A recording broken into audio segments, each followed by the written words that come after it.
Mhm. Mhm. Mhm.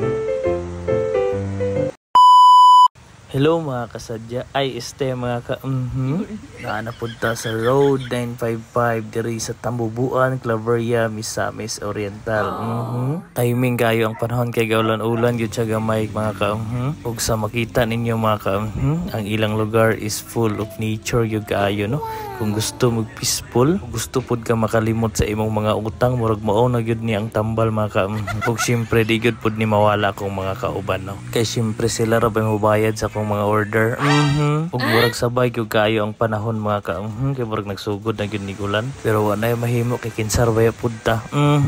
Ug kung makita ninyo ilang lugar no, bagay gyud kaayo diri mag chill sa katong mga mahiligon mga pe. Ug syempre unsa pay dugayan mag-order na dayon. Ug idol pod kayo nako ang owner diri kay grabe gyud ni siya ka-approachable. Ug while waiting sa atong order, syempre ato sang i-feel ang nature. Oh, di ba? Nature kayo. Ug tsadang, mao na ilang dessert overload. Nami kayo parisan dayon sa kape nga bugnaw kay bugnaw ang panahon. Ug parisan dayon potato wedge kay syempre lami magitong nay parat-parat. Syempre parisan dayon og lemon aron ignon nga gadayet. Ug ingani kanindot ang ilang lugar mga samot na karon nga timing yung kaayo nga nag-ulan. Feel good nimo ang nature ug kabugnaw sa Claveria. Samot nang nakay kauban. Di na gyud ko matingala nganong daghan tao sa Claveria. Pero bitaw mga kung ingani perme mo makita maka-imot-imot gyud ka mga ug sa akong pag-imot na ako'y nakita nga Korean nga bike. Ug diri na dayon makita kung unsa kanindot ning lugar no tungod sa kadaghan sa ilang certificates.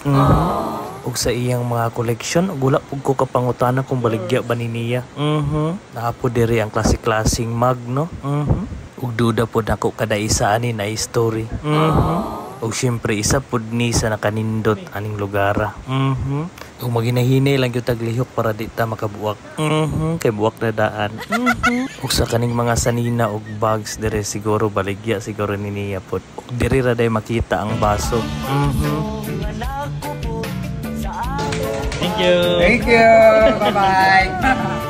Please like, follow, and share Bush News TV.